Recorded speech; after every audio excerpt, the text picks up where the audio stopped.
আসসালামু আলাইকুম। আপনারা দেখতে পাচ্ছেন এটা হচ্ছে KLV-40R552C model smart LED TV. আপনারা দেখতে পাচ্ছেন যে ব্ল্যাক স্ক্রিন, সাউন্ড আছে কিন্তু ছবি নেই। তো সেক্ষেত্রে আমি এই মাদারবোর্ডের কাজ করব এবং এই প্যানেলের যে ব্ল্যাক স্ক্রিন হয়ে আছে, কী সমস্যা থেকে হয়েছে তা আমি দেখব এবং কাজ করব। তাই আপনারা শেষ পর্যন্ত দেখতে থাকুন আসলে এটা কী সমস্যা হয়। তো সেক্ষেত্রে যেহেতু ব্ল্যাক স্ক্রিন হয়ে আছে, তো আমাদের অ্যাট ফার্স্ট টাইম আমি আগে কয়েলগুলো মাদারবোর্ডে চেক করে নিব। যদি কয়েল বিষয়ে ভিডিও চান সেক্ষেত্রে আমার ভিডিও অলরেডি চ্যানেলে দেওয়া আছে, আপনারা দেখে নিতে পারেন। তো আপনারা দেখতে পাচ্ছেন মাদারবোর্ডটা খুবই ফ্রেশ, আমার দেখে খুবই ভালো লেগেছে, খুব যত্ন ছিল টিভিটা। তো আমি প্যানেলের স্কেলটা ভালো করে দেখে নিচ্ছি আসলে কোনো জায়গায় পড়েছে কিনা বা কোনো জায়গায় মরিচা বা রাশ পড়ে আছে কিনা। আসলে টিভিটা খুবই যত্নের ছিল, ফ্রেশ একেবারে, অনেক আগের মডেল টিভিটা।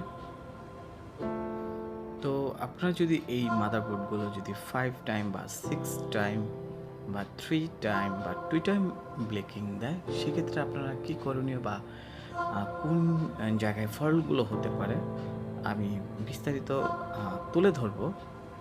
আগে আমি প্যানেলের যেহেতু ব্ল্যাক স্ক্রিন, আমি এটা ভালো করে চেক করে নিব আসলে কেন ব্ল্যাক স্ক্রিন হয়ে আছে। তো সেক্ষেত্রে আমি কয়েলগুলো মেপে দেখেছি, কয়েলগুলো ভালো আছে। তো সেক্ষেত্রে আমি স্কেল বোর্ডের বা টিকন বোর্ডের ভিজিএইচ সাপ্লাইগুলো ঠিক আছে কিনা তা আমি দেখে নিব। তো যেহেতু আমি এটা দেখে নিয়েছি যে ভিজিএইচ কোনো সাপ্লাই নেই, তাহলে আমার এটা বুঝে নিতে হবে মাদারবোর্ডের প্যানেল বোর্ডের যে টিকন বোর্ড আছে ওটার সিকেবি বা ডাটা লাইন শর্ট থাকতে পারে। তো সেক্ষেত্রে আমি এটার দুইটা সাইড থাকে, লেফট অ্যান্ড রাইট। তো সেক্ষেত্রে আমি দুইটা সাইড থেকে, যেহেতু এটা 2 কাপ প্যানেল, আপনার দুইটা সাইড থেকে আমার তুলে দেখতে হবে আসলে কোন সাইড শর্ট হয়েছে। তো শর্ট হওয়ার পরে যদি আমি ঠিক হওয়ার পরে আসলে দেখে নিব, কিন্তু পারফেক্টভাবে খুবই কম ঠিক হয় এই টিভিগুলো হলেও, যদি নতুন অবস্থায় খারাপ হয় তাহলে ভালোভাবে হওয়ার সম্ভাবনা থাকে। তো আমি প্যানেল ঠিক করার পরে দেখে নিব ছবিটাও কেমন হয়েছে।